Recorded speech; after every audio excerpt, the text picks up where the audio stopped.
Hi, everyone. Hope you're doing well. Hope you're having a good week. You had a good weekend. This episode of Dwell Well by Dee Dee, we are talking about the one quote that really shifted, the way I think, the way I do things. And I learned it from this real estate investing, I gotta say, coach, like teacher, when I went to like a 3 day class or 3 day conference. And, it's one of those things where it was a quote that just really stuck with me, right? And it shifted the way that I look at a lot of things, not just in real estate investing, but in business and the way I approach things in my life. And it just gave me kind of like that aha moment, right? It really made sense.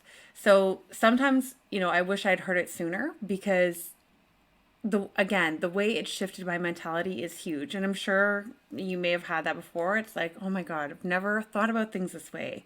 I wish that I had known this. And that's for another day, another episode, things that I should have, could have, would have done in my real estate investing career specifically.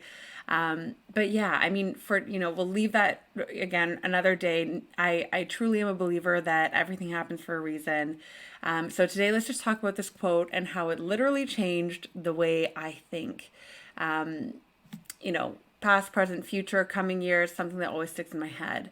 So, like I said, my husband and I, we were at a real estate investing course that I had paid a couple $1,000s for. It was a 3 day weekend thing, and it was really the first time that I had forked out money to actually learn something about real estate investing. So we were really flying by the seat of our pants. Like, we had just duplexed a house. We added a separate entrance. We had put in the kitchen, a brand new washroom, like shared laundry space. We had split it out.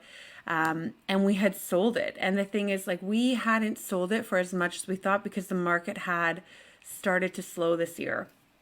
It wasn't really slow. Yeah, it had slowed a bit. So slowed a bit, and so that appreciation, wasn't as high as we were hoping that it would be. And again, should have, would have, could have. When I look back at that house now, it's like, holy crap, I could have rented that thing out and kept it and refied, but whatever, past is the past. So, my husband and I, this was like our second flip, and I was like, okay, I really need to learn more about real estate investing. Like, we're just, again, flying by the seat of our pants here. We just keep doing this, and we're just thinking, okay, we're going to flip and flip and flip until we have a big enough down payment that we don't have to really worry about a huge mortgage payment. And this is what house prices here in Ontario, Canada, like in the GTA, if you know anything about the market here, it was freaking cheap, like compared to what it is now. It was like half the price. So yeah, you know down payment at that time looked a lot different different than a down payment now. But this real estate seminar, it was really like a weekend. It was a weekend after we had actually accepted the offer. Like, I signed up for it like prior, but it happened the weekend after we accepted the offer. I just knew that I was missing something. And so it was really good. It was 3 days. It was in a room with a whole bunch of really cool people. Loved that there were other people looking to learn. I'm like, oh my God, I love the vibe. They were trying to sell us like a $20,000 membership like the whole time, and like it really amped up about it. It was, I mean, you got to do something, right? You got to figure something out. But obviously, $20,000 was something we didn't have. They kept telling us, oh, if you really want it, you're gonna find the 20K. It's like, okay, I get it. But anyways, but despite that whole like very strong marketing thread throughout the 3 days, it was a really good weekend. Like, I learned a ton. I learned about a different investing strategy. I heard different people's stories. I connected with people that I was sitting with at different tables. It was really, really insightful. So, the one thing or the quote that really changed the way that I think was something that this trainer told us. He said, when people are running away from something, you run towards it. I'm like, oh, and I'll never ever forget it. I've applied it to so many different things in my life, and it makes so much sense. It doesn't necessarily mean when people are running away from something, go ahead and go for that thing. It means run towards it. Literally, and I've learned this, like, it's check it out, uncover the opportunity, figure out what that means.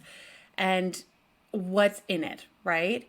So he was specifically referencing the 2008 real estate crash in the US. So people were running away from real estate. It was so volatile, it was so vulnerable. Everything had just literally collapsed. But there were people that ran towards it. Like he was telling us a story. There were people that literally took a bus down to the US and from Canada. They were buying properties for like $1. And they were asking the like people within those towns and those cities, like, hey, what are you guys doing? Why aren't you buying? And they're like, oh, $1's way too cheap. Like, you can't buy a house for $1. It's not a good investment. Like, it doesn't seem stable. And so these people buying these houses, like taking these bus tours and just buying these foreclosures, where are they now? Like, real estate is leveraged by 90% of millionaires, billionaires, the wealthy in the world, right? It's a huge piece. It really is. And so it is something to think about, right? And so a lot of people ran away. Those who ran towards it, they reap the benefits of those values, going up year after year, or even at that point, like, I mean, you buy it for $1, you rent it out, you're making money on that house. You know what I mean? Like, I don't know, logic, 1 + 1 is 2. It's like, there's an opportunity to acquire something in low demand before it goes back or goes into high demand. That's what this whole thing is about when we talk about running towards something that everyone's running away from. So I've applied this not only in real estate, but also in the rest of my life. It's something that I think about. It's a quote that I think about, literally whenever I'm looking at something. So if I'm trying to develop out a new business plan or trying to develop a new approach or a new niche, like in whatever I'm doing, it's like, okay, where are people running away from things? Does it make sense for me? Like, let me run towards it. Let me figure this out. And then from there, let me figure out if this is really worth like the investment itself, right? And so when the pandemic hit, like I even quit my job in a time where people were like clinging to them, right? There were I mean, everyone was terrified. My husband lost his job, like thankfully, or I was very blessed. Like I was, in a place where, yeah, like I didn't, they kept asking me to stay on even when I tried to quit. And it great company, great environment. But I knew I'm like, okay, there's a lot of opportunity during this time. Like things are shifting, like what is going on? And so I was able to free myself up to actually multiply my income by taking that chance and getting into a space where it was way easier to be seen as a business, to be seen as an entrepreneur, to be seen as a voice here and doing what I do, because it was so dead, right? Like there were not a lot of voices around. It was easy for me to do what I was kind of starting to embark on. And we started a business focused around real estate renovations during this time as well, instead of just doing it for ourselves. And it took off way quicker than it otherwise would have, just because of the pandemic. Like, I mean, investors bought up a crap ton of houses at this. I mean, they're all letting go to them now, but they did buy a whole ton of them. And they were reaping the benefits of this market, right? So again, this quote like literally changed my thinking. It's not always about going for that thing that people are running away from, but it is rather figuring out why they're running away from it and if there's an unmined opportunity in that chaos. Like if we put our blinders on and we run with the crowd, we are never going to be able to see it. And some of the biggest opportunities can really be found in business by figuring out, what are the unmet needs? What are the underutilized like products, services, things people are looking for? Leveraging people that know better than you. Like there are people that will tell you time and time over, hey, I've lived through 4 like I have a lawyer that I'm working with now, and he has told me I have lived through 4 recessions. Like I've lived through 4 recessions. I've seen this happen 4 times. Like, this is gone on. He's a little bit older. And he said, he's like, I've seen it. And people are like, no, we're all good. Everything's fine. Like this is the ebb and flow of the way things work. It really is, especially in an economy like ours, right? And if you look, I mean, I've talked about it before, but the 18-year property cycle, that thing is true as can be. Like, I mean, really, truly, it's quite interesting. And I do talk about that in that other podcast. If you have time, like, check it out. It's a theory. Like, again, it's just analyzing and watching markets and watching patterns. That's all it is. It's like taking that it's not, hypothetical. It's literally things that have happened over and over and over again within this 18-year or so time period. Like this is the ebb and flow of how things happen, right? And if I didn't have so many mentors speak to me about recessions and how they've lived through them and how things are okay, like I would be, worried. I would be pretty freaked out because especially if I was actually working for corporate, like where I was, right? Because ultimately I knew that that wasn't my calling. I knew that I didn't love that work. And that in itself scared me. So that's just one piece. But the other piece is like during recessions, jobs get cut, right? And we're seeing people actually having a hard, or companies having a hard time hiring right now. So it's a very interesting kind of intersect of, okay, what does this actually look like? What does this mean? And what will this mean? What will this look like? But the one thing that we can't kind of deny is at this point, inflation is in North America here, the rates that they've risen, or at the rate at which they've risen interest rates or augmented interest rates should have reflected higher on inflation, and it hasn't. Like inflation is really hardly budged, right? And so they're going to keep doing it, and at some point things will start to crack. Like we're seeing it, but real estate especially, it's a lagging indicator. Like we won't see it for another little bit. But those mortgage renewals and all these pieces, like if it's really tough, nobody expected these rates to go up this high. I mean, we were at like, I had people getting mortgages for 0.8%. Like it was just like free money, right? And there's always a cause or a driver for this stuff. So anyways, with that being said, if I was not in the place where I'm at now, then I would be really nervous. Like if I had not done what I've done, I would be like, oh my God, oh shit, this recession is coming. Like I'm not talking about the Great Depression, I'm talking about a recession, right? So just, to be clear on that. But I would be nervous. I would be scared. Like it's a big thing, right? And now that I know, like I have the ultimate power, I have the freedom to choose to run wherever I choose to run, whether it's towards or away from something, or whether I choose to do something new, or if I want to find that niche, or if I want to find that little piece, that little nugget that is buried in all the chaos. Like I have the absolute freedom and power to do that. And that's what I love, about, again, kind of stepping out and doing my own thing. I've learned a lot, right, over the past few years of doing this. It's like really that autonomy to be able to kind of create the thing or the life and take the steps that I want to take, right? And it's not like I don't mess up and make mistakes. I do. Like there's tons of stuff that I've learned from, but at the end of the day, I know that I have that choice, and I'm not relying, or I'm not in that mindset where I'm relying on somebody to send me a paycheck. Like this is up to me to figure it out, right? And I can choose what I want to do with that. So that's a big piece. And the best way to actually jump into something when you figure out that opportunity, from what I've learned, is really about educating yourself about the risks involved.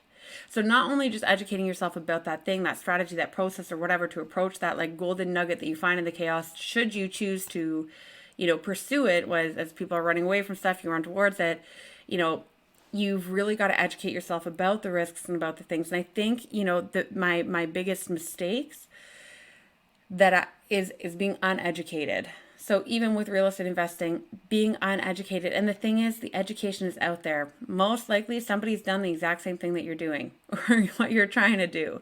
And the information is out there, but maybe we have to dig a little bit more.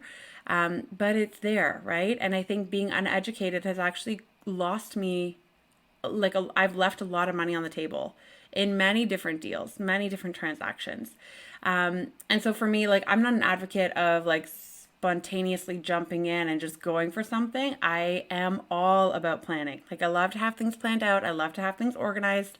I want to have my 5-year plan. I do my vision board at the beginning of the year. Like my week is set out in a planner, my intentions, my focus, like all that good stuff. And it really keeps me kind of on track in a sense. But planning and educating yourself is really what's going to set you up to know, what to do or what to think about or what's next, especially when things go wrong. Because I can tell you that things more often than not do not go the way that you think that they're going to go. And that's not a bad thing. Like when things don't go to plan, especially when you're approaching these new things, that are kind of like taboo or out of the norm, so to speak, where people are saying like, what the hell are you doing that for? Like everyone's going this way and you're going this way. Like, what are you doing? Right? Really, at the end of the day, it just is about knowing, how to pivot. because things are never stagnant. They're constantly in flux. They're constantly changing. Like there's always some minute difference in every single scenario, in every single instance, situation. And not everybody knows how to handle that. You won't. You'll learn from it. But at the end of the day, if you can have that base, that foundation, and that knowledge, then it makes a huge difference in terms of you understanding, okay, now where do I pivot from here? Where do I go from here? What are my other options? How am I going to approach this? That is the beauty of education. That is the beauty of having that solid foundation to stand on when it comes to, knowing what you're not knowing what you're doing, but understanding what you're doing, and as well understanding the risks involved with what you're doing. So again, you can pivot. Is your problem more like 10 times out of 10, you're going to have to pivot in some way, shape, or form. You know what I mean? So when it comes to like really looking at that and like, how do you want it to look and how do you want to approach this and what do you want this to be like when you have that education, you have that planning, again, things aren't always going to go to plan, but you should have a plan, right? There should be some plan, something that you've got in place. And I'm not talking about, okay, you know what, I have, like, for example, like I want to have 5 investment properties by the end of 5 years. Like, okay, great. How are you going to get there? And what I've always found super helpful is actually taking something and reverse engineering the goal. So it's like similar to saying, okay, I want to lose 10 pounds. It's like, okay, but by when, how, why? We always have this, like beginning of the year, you have this goal to like lose weight or do something. I mean, this is just a very common thread, or a very common goal that I hear just from experience. I want to lose 10 pounds, before March or April, whatever. What if we actually added some specifics around that? So it's more like, I want to lose 10 pounds before my high school reunion that's coming up. So to reverse engineer that over the next 5 months, which is when my high school reunion is happening, I'll do X, Y, and Z, track my progress this way. How can I measure that? Use this program that I've seen others, successfully lose the exact same amount of weight or more in a shorter time period, and set out, intended time for groceries and meal prep, and how am I going to get those meals and where am I going to put the time for that? Like, if you have something to stick to and measure yourself against, it's actually a lot easier to follow. You can figure out where you're slipping, you can figure out where you're doing really well. And then you actually have a goal that, again, is reverse engineered to get you to that finish line and understanding, what are the milestones that you actually need to hit. I worked in sales training for a long time and in sales, and that was always my goal. It was reverse engineering, what do I want to do with this account? Like, what does that actually look like? And having, my leaders, like my managers would always say, hey, okay, what's your target? What's your target for this month? What are you hoping to hit? Like, that stuff is all bullshit. It doesn't mean anything because there's no parameters set around that. It's like, how are you going to get there? What are you going to invest in yourself to learn? Like, what time are you going to take to do what? And how does that relate back to actually accomplishing this goal? Like, you do have to be kind of detailed in the way that you do it and that you map the stuff out. But again, having a plan I find it's critical because it incorporates that knowledge, that education, that risk, right, into it. When you have that plan, you can really step back. And when things go awry, when things don't go as planned, you can figure out, okay, I have stepped off things aren't going the way that I thought because of XYZ. That's fine. How do I repivot myself to, again, get back to that goal? And you can reverse engineer it from, that end goal to where you are now because that position has changed. What's going to be different. It just really helps. Again, the education piece helps you be able to understand what to do. But the actual planning piece is really big as well in the sense of it keeps you on track. So again, like this whole thing, running towards something when everyone's running away from it, it can seem scary. It can seem stupid. The whole idea is to check it out. You don't necessarily have to go for it, but look for the opportunity in the places where people are leaving them. Historically, it's shown to have some pretty good odds. So, just check it out at the very least. And then it's all about planning, education, and execution of that plan, right? To be able to get to where you want to go.